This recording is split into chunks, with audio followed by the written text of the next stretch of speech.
আসসালামু আলাইকুম ওয়া রাহমাতুল্লাহি ওয়া বারাকাতুহু। আজকের গল্পটি এরকম যে জিনা কাকে বলে, কোন কাজগুলো জিনা, জিনার শাস্তি কি, এ সম্পর্কে বিস্তারিত আলোচনা। তো চলুন আমরা কথা না বাড়িয়ে শুরু করি। জিনা সম্পর্কে বিস্তারিত জেনে নিন এবং জিনা করার পূর্বে এই হাদিস একবার পড়ে নিন। জিনা কি শুধু অবৈধভাবে মেলামেশা করাকেই জিনা বলা হয়?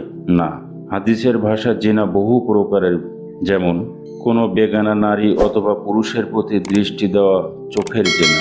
2. যৌনতা সম্পর্কিত অশ্লীল কথাবার্তার বলা জিহ্বার জেনা। 3. বিবাহ সম্পর্ক ছাড়া অবৈধভাবে কাউকে স্পর্শ করা হাতের জেনা। 4. ব্যভিচারের উদ্দেশ্যে হেঁটে যাওয়া পায়ের জেনা। 5.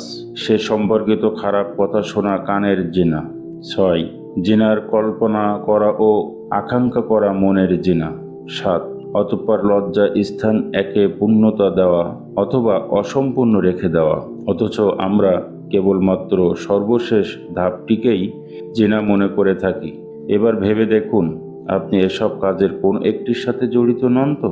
জিনা স্পষ্ট হারাম।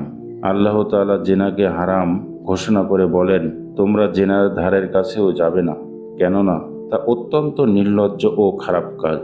জিনার শাস্তি কি? জিনার শাস্তি অত্যন্ত ভয়াবহ।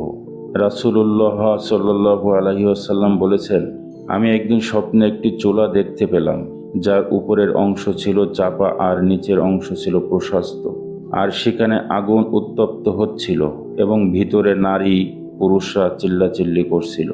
আগুনের শিখা উপরে আসলে তারাও উপরে উঠছে, আবার আগুন স্তম্ভিত হলে তারা নিচে চলে যাচ্ছিল। সর্বদা তাদের এ অবস্থা চলছিল। আমি জিব্রাইলকে জিজ্ঞেস করলাম, এরা কারা জিব্রাইল? জিব্রাইল আলাইহিস সালাম বললেন, তারা হলো অবৈধ যৌনাচারকারী নারী ও পুরুষ। জিনাকারীর লজ্জা স্থানে দুর্গন্ধে জাহান্নামবাসী অস্থির হয়ে উঠবে।